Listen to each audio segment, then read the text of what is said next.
My never I say ma PENDREAM TV. PENDREAM TV there. I see them yopo. 1 year into the Mahama administration, he's a man who's achieved a number of things. When we come back, we'll bring you a quick intro of the man, after which we'll delve into the big questions. Stay with us. Our guest for tonight is Professor Kwabena Frimpong Boateng. Before we talk to him, here's a quick profile of the man. In 1985, Professor Kwabena Frimpong Boateng became the first black person to perform a heart transplant, achieving the feat in Germany. At the time, he was recognized worldwide for his historic accomplishment. In November 1988, he again made history by performing the first heart-lung transplantation in Hanover. Professor Frimpong Boateng returned to Ghana in 1989 to establish the National Cardiothoracic Center at the Ghana Heart Foundation. He is the founding director of the National Cardiothoracic Center and currently serves as the president of the Ghana Heart Foundation. He joined the University of Ghana Medical School in 2000, where he was promoted to Associate Professor of Surgery the same year and attained full rank of professor in 2002. Widely regarded as the father of open heart surgery in Ghana, Professor Frimpong Boateng has trained several cardiothoracic surgeons for Ghana and other African countries. His passion for humanitarian service led him to establish the Frimpong Boateng Medical Center in Toase, Ashanti region in 2001 to provide healthcare for residents in the area.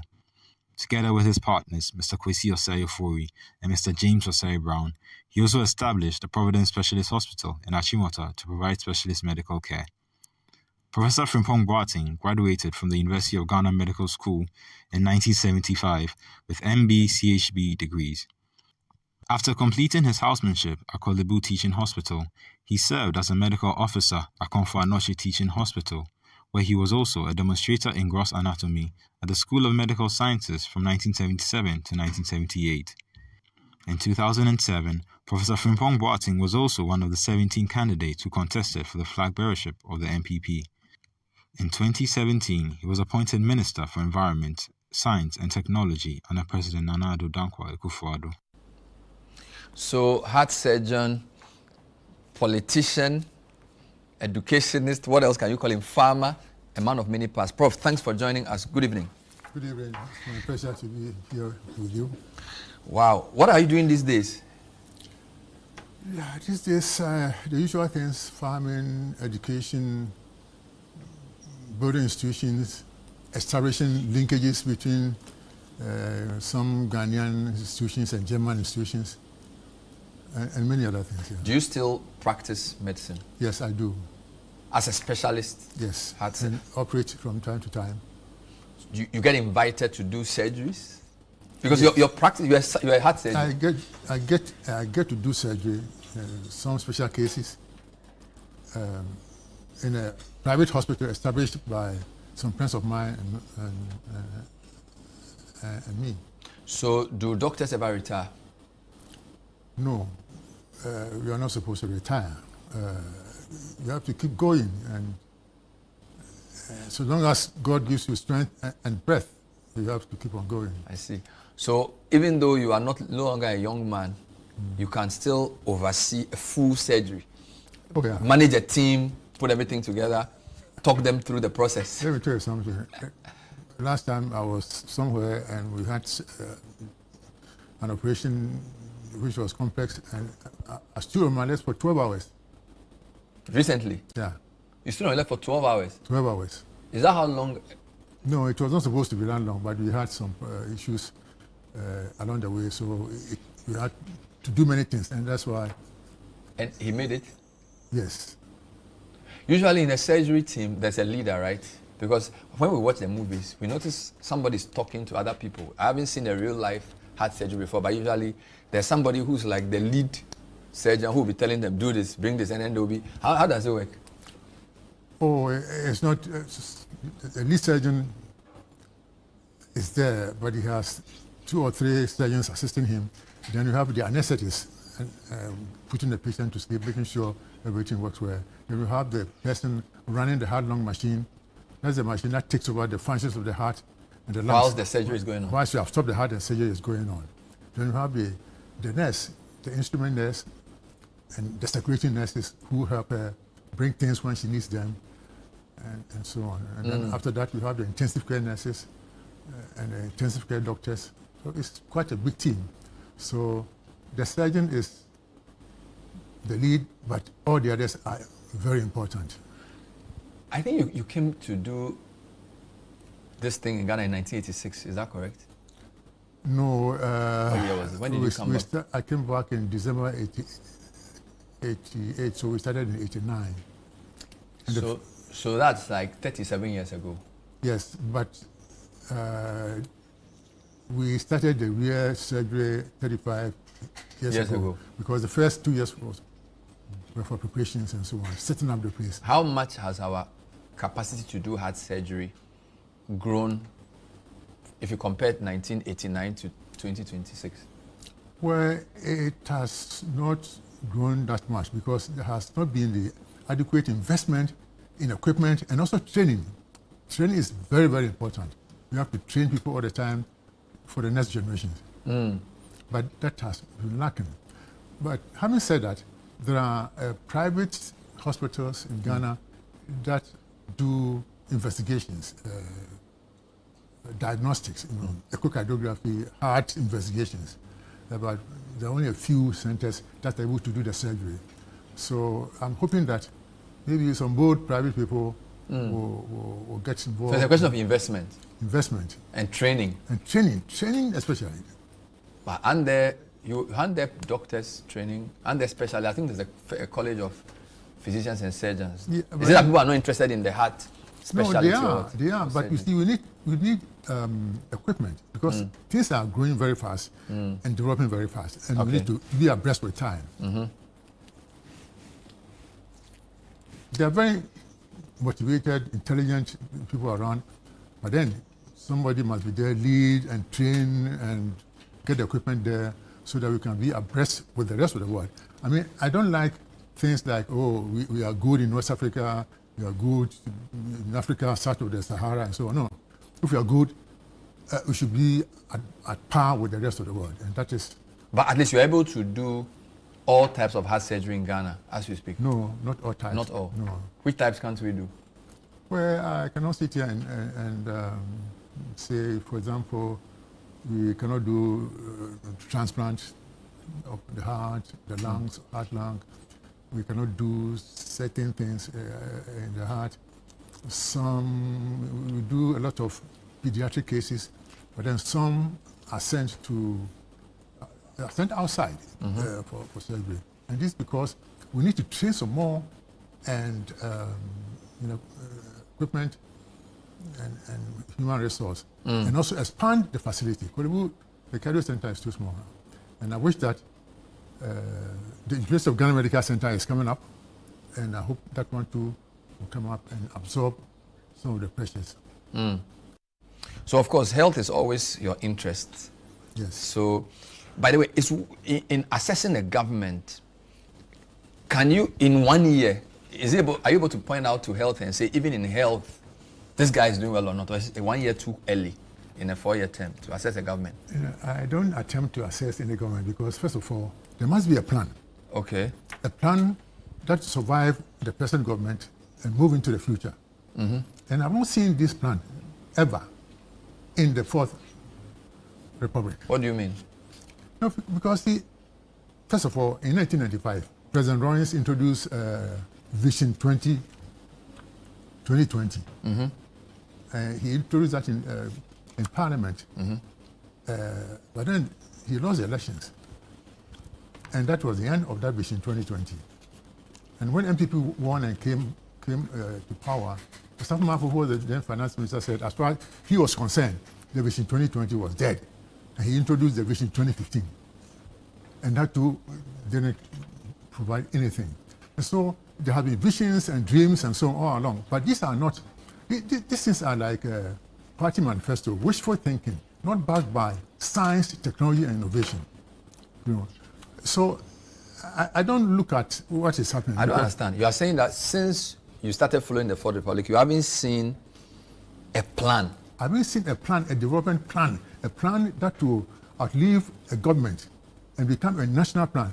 Because see, as far as I'm concerned, if any plan that does not have any role for universities, for academic institutions, for research institutions, that thing cannot stand the test of time. But I've seen medium-term development plans that, in fact, when you were in government, they were working under a framework.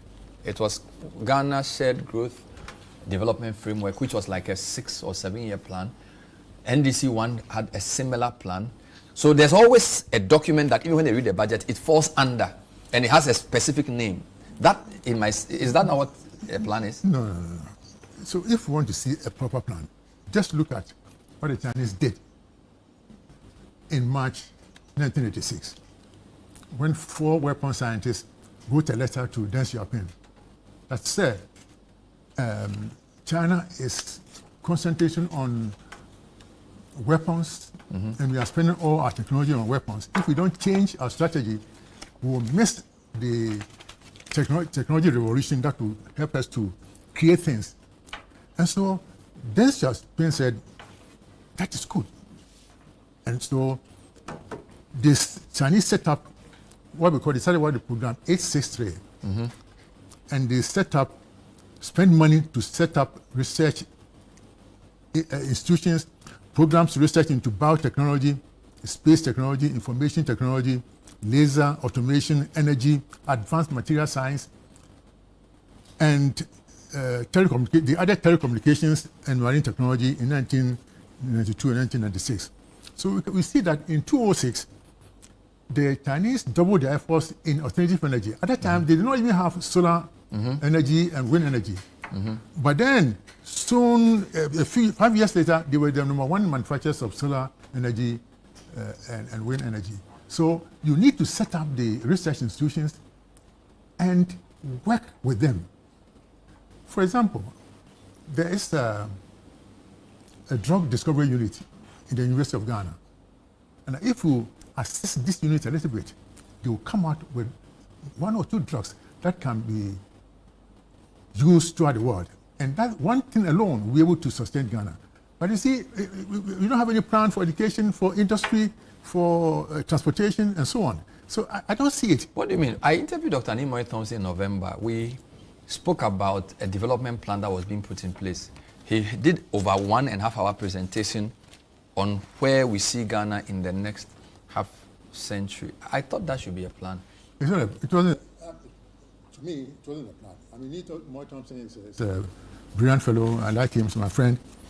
But if you say we are going to increase the road network from 78,000 kilometers to 250,000 in 20-something years, and you don't know where the money is come from, who is going to build the roads, and what is going to happen, then that's not a plan. It's maybe it's hard to say wishful thinking. It cannot succeed. No, but have you seen the document? Because what he did was to give me highlights. It was like a presentation I saw it. Of highlights. It wasn't the full document. I saw it, and I went back and got the transcript of your questions and his answers. Yeah. And you don't think that we have a plan? No. You are serious? I'm very serious. What did he say in the interview that made you think that there was no planning? Because, of course, as I said, I was interviewing him on the highlights. Yes, even the highlight. Yes. For example, if we say that in 2047, that is 21 years' time, Ghana will attain a status of high-income economy, industrialized, diversified, export-oriented, resilient economy. It cannot happen in 21 years with the plans that we are adoring, or we are talking about. 1995, President Rowan said, look, when this Vision 2020 is over, Ghana will become a middle-income country and will have a status similar to Singapore. And then in 2011, we declared that Ghana was a middle-income country, and there was no mention of Singapore. I mean, so let me tell you what we did.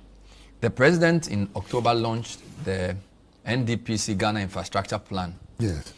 Which was to incorporate the big push. The big push was sort of brought into that. The president, speaking at the launch, said, we inherited Nkrumah's dream, but we had to fulfill it. Nkrumah gave us a blueprint, and the Ghana Infrastructure Plan provides us with the tools while the big push would deliver the results. The GIP, which is the Ghana Infrastructure Plan, second since Ghana gained independence in 1957, will be the foundation of Ghana's long-term national development. It also aims to improve Ghana's energy infrastructure, transport infrastructure, water infrastructure, housing, and ICT, among others, by 2055. The launch marked a revival of the long-term infrastructure strategy initially developed in 2016 and revised in 2019, but shelved for years. President Mahama said the plan provides a strategic reset and renewed commitment to building a resilient and inclusive Ghana. How are you telling me it's not a plan? That's the plan. No, look, you see, the thing is, if you tell me you are going to increase our power generation from 5,000 to 50,000 megawatts in 11 years, that is 900% increase. With what you have now, how can you convince anybody that this is going to be possible? From 5,000 megawatts to 50,000 megawatts in 11 years. What are you going to do? Where is the money come from? Who is going to do it? Is it Ghanaian engineers or what? Or who? So these are the questions that we have to ask ourselves. Yeah, we can say something, but whether it's reasonable and that can be achieved, we have to talk about these things. Well, the Energy Ministry had announced, and I'm not answering for them, but they had announced that they're going to build some new plants, gas processing, to increase to decrease our dependence on the traditional gas from Nigeria. So they're going to make sure that what we got in the Western Enclave was converted to power. They spoke about the 10 and what they were going to do with it. I think the new Energy Minister has spoken about that. So are you just saying that 11 years is too short a time? Don't you think that you should maybe get the full document, read through it, and see if it makes sense before you dismiss it? No, what I'm saying is, if you tell me that with what we have now, knowing the way we do things, we are going to increase power generation from 5,000 to 50,000 megawatts in 11 years. Because VRA has said that they will boost power generation by 1,800 megawatts. So, for example, November 18, the Volta River Authority announced plans to expand its power generation capacity to up to 1,800 megawatts over the next 5 years, aiming to strengthen its role in Ghana's electric sector. Jabeshi Misata said policy restrictions introduced. So basically, if you add 1,800 to the 5,000 or 6,000 we have, you are close to... No, Jabeshi Misata is a very... Yeah, then this is just November last year that they said this. He's a specialist, he's a respected energy person. But what I'm saying is that if you give me the figures, and I don't see how these things are going to happen. We were talking about nuclear energy, and so far we have not even decided which technology we are going to get, who is going to build that thing for us. And nuclear technology takes years, 15, 20, 25 years before you get a thing done. And so far, we've been dancing around this thing for about 10 years now. And so, if we decide today that we are going to do the nuclear energy, it's going to take... So let me get you straight. You're saying you don't see any indication that the government is running with a long-term plan that can transform the country. This is what I'm saying. And if we do things without the involvement of the engineering people, Ghana Institute of Engineering, KNUST. But how do you know they are not involved? They are. When I interviewed Doc last week or so, I think on the Constitution, he said even the very nature of the way the NDPC works, they do have access to various technical experts who work with them. If you invite, and they have technical heads. So beyond the... No, he did say that they have technical heads for the NDPC. In fact, it was an interview we had here last week. And these heads include professors, engineers, and all these people. You see, we always talk about the beginning and then the end point. We are going to do this in going to get 50,000, but this is a roadmap, and there must be milestones and when to achieve them. We need to get all these details. And if we look at the science and technology infrastructure that we have now, nothing convinces me that we can do this. Or we just want to accumulate money and then give them to Chinese or other people to come and do this thing for us. And we are not going to get involved in anything. So when you were a minister, are you saying that government was not working with any plan? Because you were a minister for 4 years. So are you telling me that you were a minister for a government and was working without a plan? So what were you doing then as minister? No. Listen, let me tell you what I did, or what we did. We knew that it is, and in fact, President Ronnie said it, that in I'll get a quote, what he said for you. He said, it's only science and technology that can help us transform our nation and also preserve the environment. Now, what we did was, we saw that the poverty gap was a technology gap. And therefore, my ministry, MESTI, and the Ghana Institute of Engineering, we organized a conference, a pediatric conference. And we got money from one of the few economies that I trust, Zakwan PNM. They organized funds from the MasterCard Foundation for us to have that conference in a brief 3-4 days. We were there, looking at ways to bridge the technology gap. We had participants from America, from Europe, from North Canada, and so on. And there was a roadmap, what we were supposed to do to do all these things for ourselves, and to establish a technology development and manufacturing center. And as part of it, I started a project to build a foundry and machine tool center. We got land at Atomic Energy. And within 4 months, we have gone very far. Imported the first batch of equipment for the machine tooling. And I left 6 years ago. 6 years now, the equipment is lying down in the heat in Atomic Energy. The project has stalled. This was under your tenure as minister? Yes. To build a foundry to machine tooling? Machine tooling, so that we develop a capacity to build machine spare parts for ourselves. Now we can get things for agriculture, for industry, for education. So as you speak, we don't have a center that manufactures any tools? Nothing. Let me tell you. So we import all of those? Yes. What stalled the project? Was it lack of funding? I don't know. I left, and then that was the end of it. I'm told that yesterday or a few days ago, the new minister went there with a few people, but the way they are going about it. Which minister? Minister for? The environment. The one who is acting now, I don't know him. That would be, I see, because they haven't appointed a substantive environment. Maybe the acting one. Wow. Went there with some, but even from what I heard happened at the site, I think they need some tuition to get that thing done properly. We're speaking to Professor Frimpong Boateng, who has a lot to share. He doesn't think Ghana is working with a development plan. He doesn't like assessing governments without a long-term plan. We are discussing many issues. We'll talk about galamsey and how the fight is going. We'll also look at the party that he worked under in the past years. How are they faring? All this and more. Stay with us. Welcome back. My guest tonight is Professor Frimpong Boateng, who is a former Minister for Environment and, of course, the man who set up Ghana's Cardiothoracic Center, also ran Kolebu Teaching Hospital, celebrated global cardiothoracic surgeon with colors from Germany. In fact, he has something on his table. Can you show it to me? This is the German government recently gave him an award. What's the name of the award? What is this? I don't know what it means. Is it like the flag of the country? What is this? This is the German flag, and then the German Adler, the eagle. So is it like a state award or a state award recognition? Yeah. For the work you did in Germany or post your Germany surgery? In Germany, and also trying to link some German institutions with Ghanaian institutions. So you've been working on that since you left? Seriously. So Germany is the country where you get a lot of your how shall I say, your science training.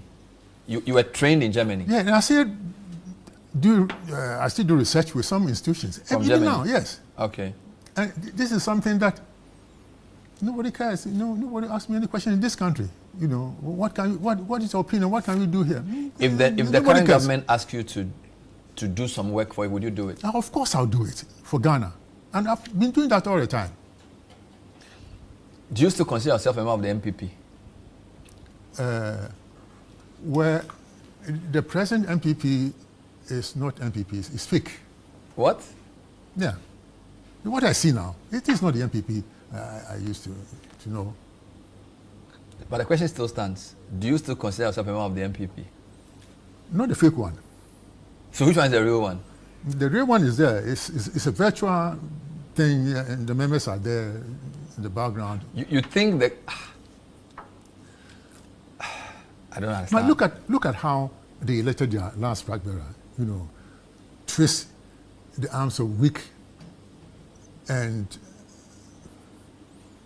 This is for the 2024 election. Yes, twist people's arms, bribing delegates, and intimidating others to get a flag bearer. You know, this is the beginning of corruption, and this should not be allowed in any serious situation or any serious party. And there were issues. We lost the elections badly, and we do not deal with the issues that led to the losses, and then we still want to go in there, and I think it would be a train wreck if they elect the old flag bearer. So your November article around how the NPP is proceeding suggests that you don't have confidence in the processes of electing a flag bearer? No. Really? No. Is your problem with the Dr. Bawumia or with the NPP? No. Bawumia is a very nice person, but being nice alone is not enough to be to lead Nkrumah's Ghana. But he's not just a nice person. He's worked at the African Development Bank. He's been vice president for 8 years. He's an economist. So he's a professional. Yes, but you see, the thing is that why do you think that economists are the people who create jobs and who create wealth? They are not the ones. I told you, look at the Chinese situation. If we have a program and you don't get the scientists, researchers, investors, and so involved, it will not succeed. Long-term development depends. For example, if you set up a factory, you need to improve the product or introduce new ones. How do you do that? It's through research. But a president doesn't work alone. The current president is a historian. The former president was a lawyer. Rawlings was a soldier. But they've all been presidents. So I'm not sure how he's been an economist is a problem. Because the idea is it's not... It's a problem because you think you know and you don't know. Economists think they know. Yes. Yet they don't know. No. But Some of them. But not all professionals don't know everything. I know. But you see, so isn't the key thing the question? If you have a baggage, you have a baggage. You know. The Akufo-Addo and his family baggage is still there. And he himself has said that if the present president is a Northerner, if he's going away, it will be difficult for another Northerner to come. And so we should have voted for him. And he said it, Bawumia said that. So how do we then go into elections knowing very well that Ghanaians are not likely to vote for another Northerner if a Northerner is going out? But we all don't know that. Yeah, this is what I'm saying, that we should have dealt with these issues. You know, people said that it's a Muslim, is Ghana ready for? No, I'm not supporting these things, but we should deal with them, educate people. But the best way to deal with this is to vote. So the people will choose the flag bearer, right? No.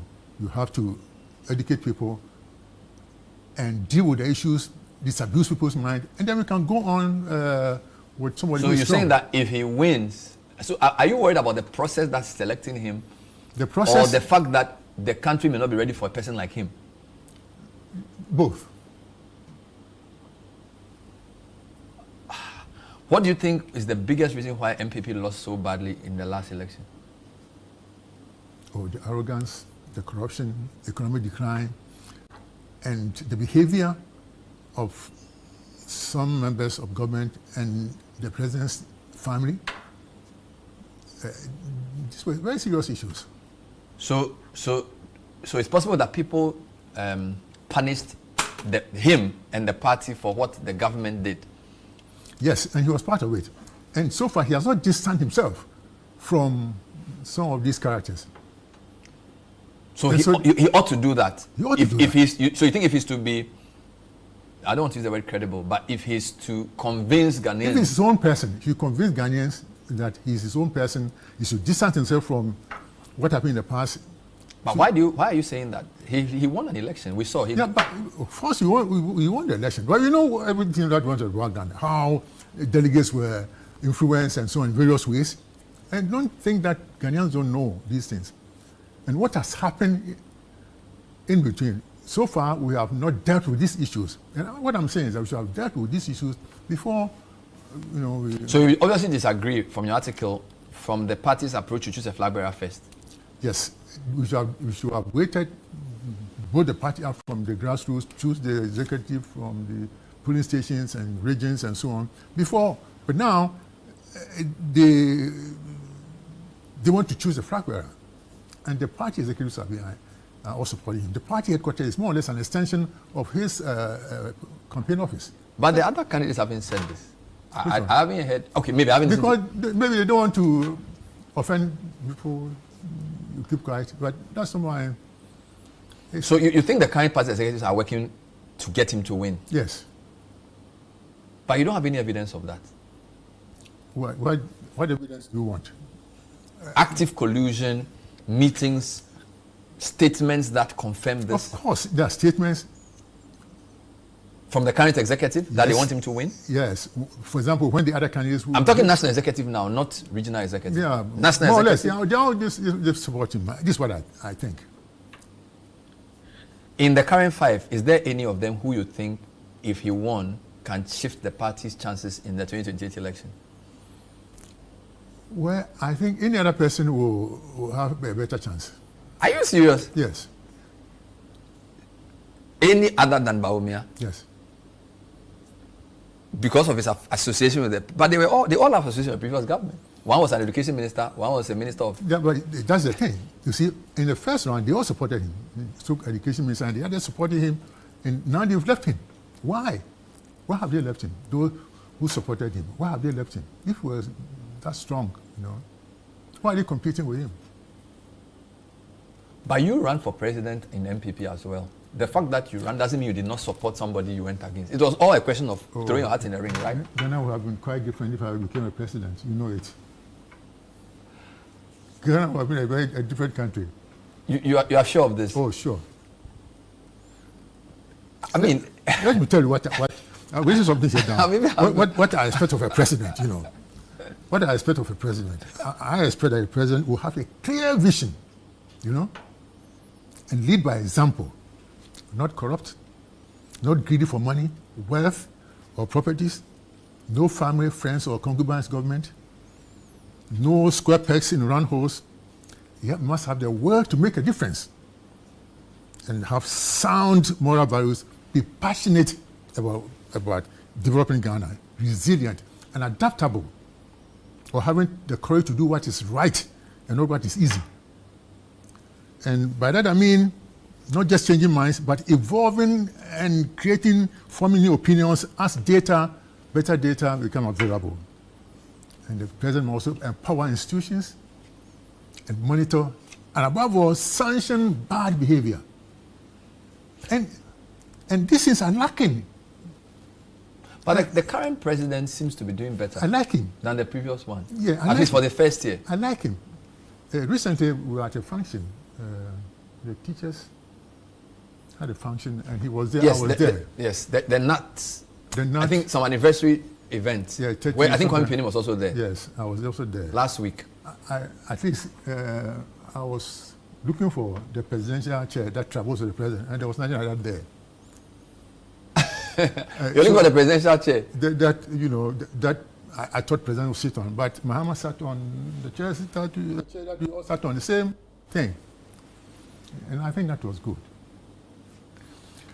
So when you compare Mahama now to Akufo-Addo and to Mahama 1, the first Mahama in 2012. I did not follow that regime that much. So when you compare Mr. Mahama to the previous president?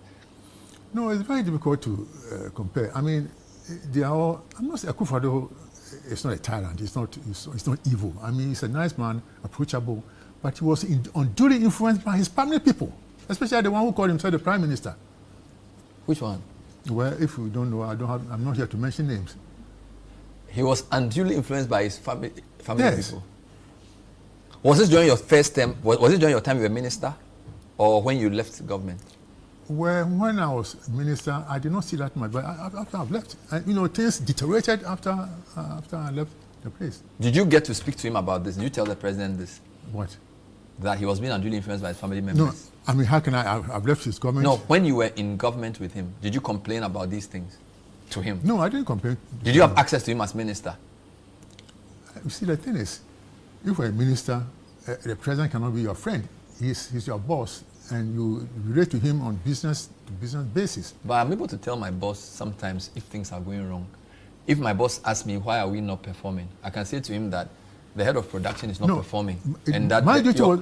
So I'm saying it should be possible to tell your president if you work with him. My duty was to introduce programs that I think will help Ghana. For example, this machine tool and foundry. This will give us the capacity to do things, manufacture things. And look, we build roads. We are building roads everywhere. And what do we carry on the roads? is passengers, charcoal, sometimes we under the charcoal, and we don't see industrial goods. I mean, you should be seeing things, spare parts from here going to an assembly plant, things, but you don't see anything that is being transported on the roads. And you see, I've been on roads all the time. For what? The roads to are move good. food. Huh? To move food. Who is planting the food? In the hinterland, Techima, they plant plantain. You go and see what is happening. So for you, the economic development cannot happen without the tooling. Yes, you need to create. So you're talking about production capacity. Production capacity. Production capacity. Whatever I want to produce. I mean, agriculture, for example, you need to till the land. You need machines to do that. The harrow, plow, and you need machine to. And you're saying you have to manufacture it here. Yeah, why not? But can't you still be productive if you import it and why use do it you for import now? it? Because there are people in Ghana who can do these things. At a relative cheaper price? Yes. I know one or two factories that are good in automation. They are specialized in PLC, programmable logic control.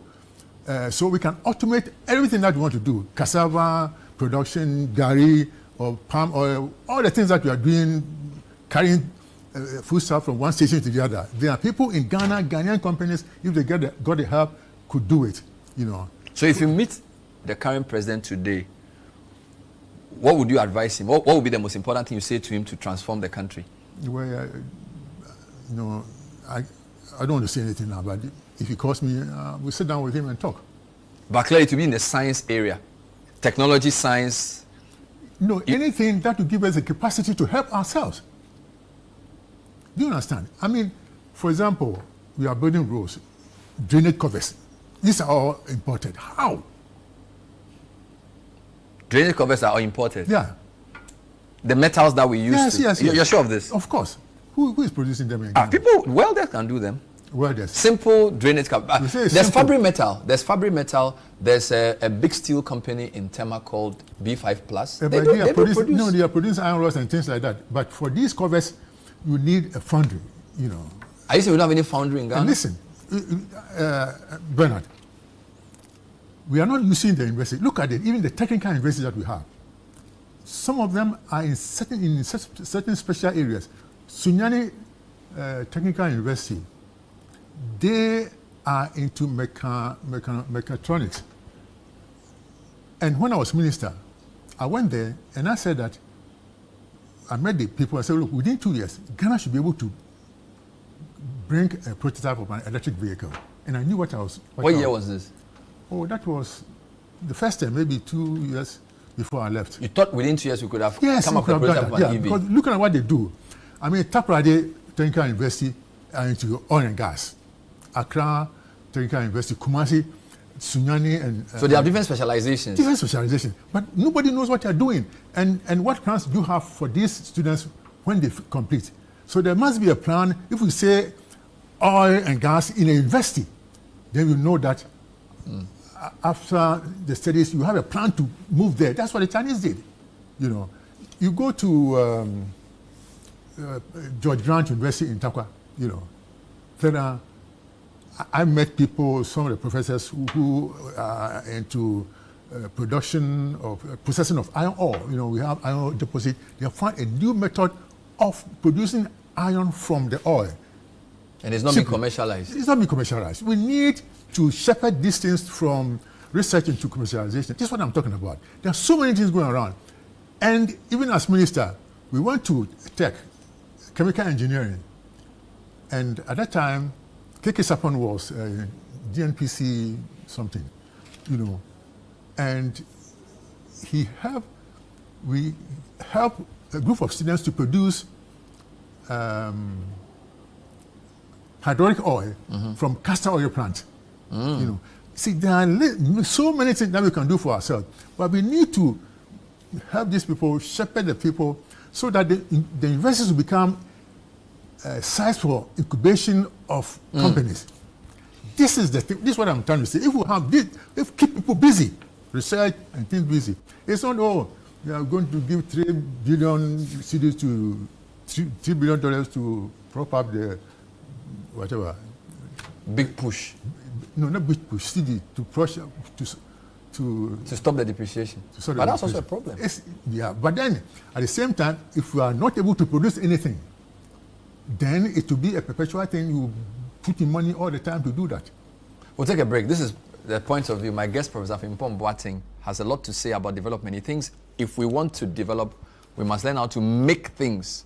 We'll deal with some other points when we come back. Stay with us. Frimpong Boateng, celebrated cardiothoracic surgeon, politician before. We're not even sure if he's a politician anymore. You're no longer a politician. We are all politicians. I mean, everybody's a politician. But, well, at least you ran for president. At least you did. Not because I wanted to be president. People run. I know. You had ideas you wanted to implement. We're in a different country by now. Really? And look at South Korea. When we started CSIR, they were like us. They were importing textiles, plywood, and wigs. The three main exports, 1960s.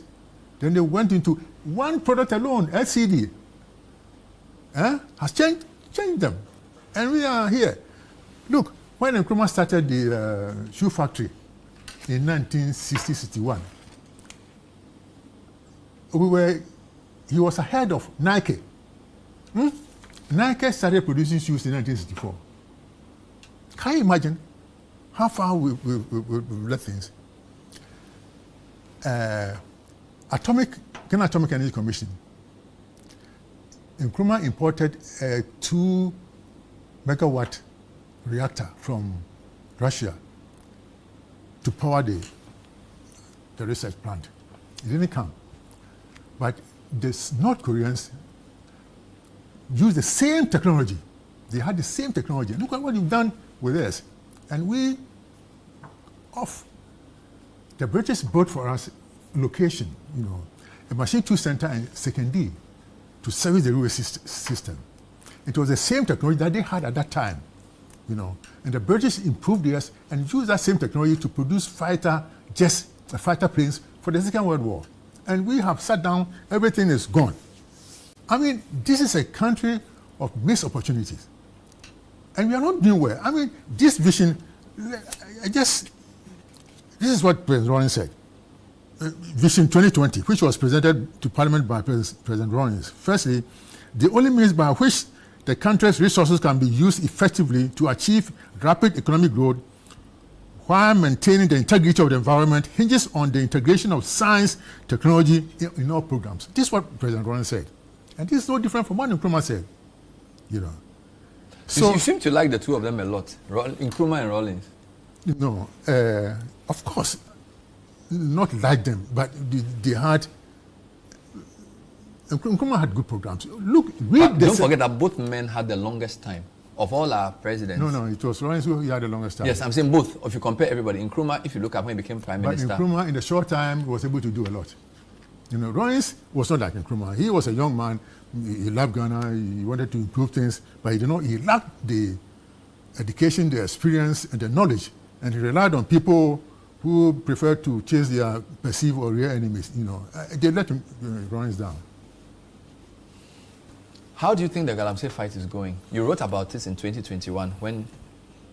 I don't want to talk about galamsey because, you see, the NPP loved it. No, the NDC loved it.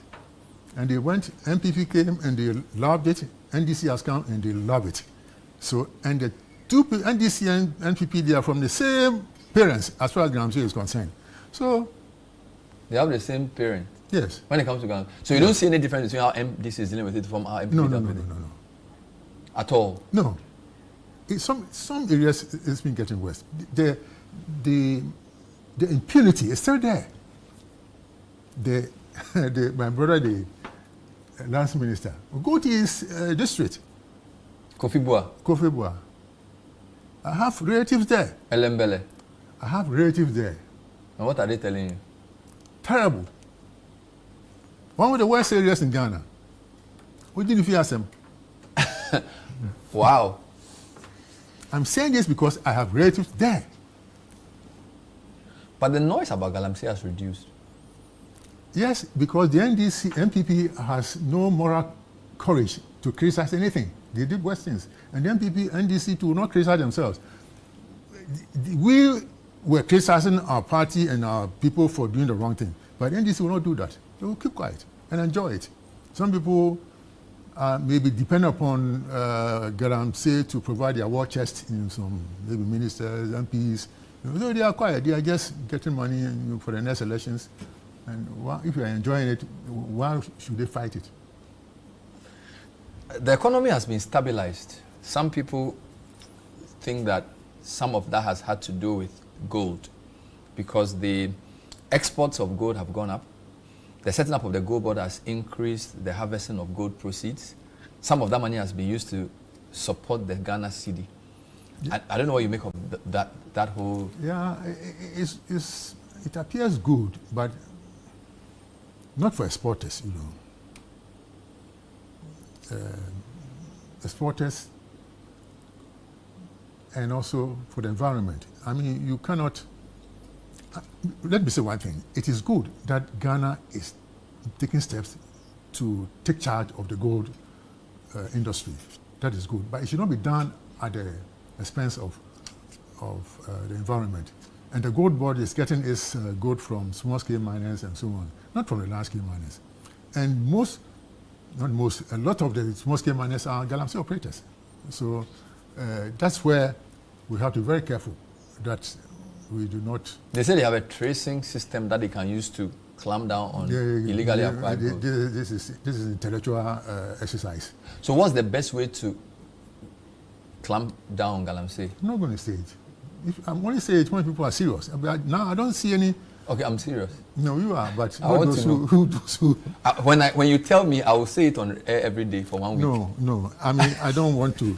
No, but what do you have to lose? Is it a statistic? No. Or is it like when you say the galamseyers will change their approach or something? No. For example, let's say the lance minister or somebody else, we can sit down quietly and then think about it. So you believe you have the blueprint for them? I'm not saying I'm the only person. I'm trying to understand you. You're saying that if you meet somebody like the minister, we'll share ideas. You can give him your candid views on how to solve galamsey. We'll share ideas. For example, when I was in charge of the fight, people were afraid even to go on the water bodies because we had the equipment to carry everything away, the floaters and the machines. Now what they do is, the floating things are there, they go and bend the chamfans on the thing, but we'll carry everything away. And we had 2 depots. One depot was in Kumasi and one in Takoradi. The idea was that we were going to pack this metal, send them to at the top where the foundry was going to take place, and use the metal to create things, including some of these things that I'm talking about, in the foundry. And when I left, the people went and dismantled the depot that we had in Takoradi and Kumasi, and they carried their things away. Do you understand? And we also had boats that were able to carry these things away from. And I mentioned this to NPP when I left. They did not follow up. And I mentioned it to friends in the NDC, some of them. So, as I said, it is good that the NDC is taking steps for us to be in charge of the gold trade. That is very important. But it should not be done at the expense of the environment. But anybody who wants to chat with me, we can meet and then we chat about the country, how we can make this country a better place. I like your passion for the nation. It is to be admired. Thank you. We're speaking to Professor Frimpong Boateng, a man who's dedicated his life to, obviously, public service in many ways. He's been talking to us about the state of the nation, passionate about transformation. Ghana must learn to make its own things if we are to economically develop. PENDREAM TV now, so far so good. Say open online portal Ghana. Nipa share, nipa follow, nipa comment here.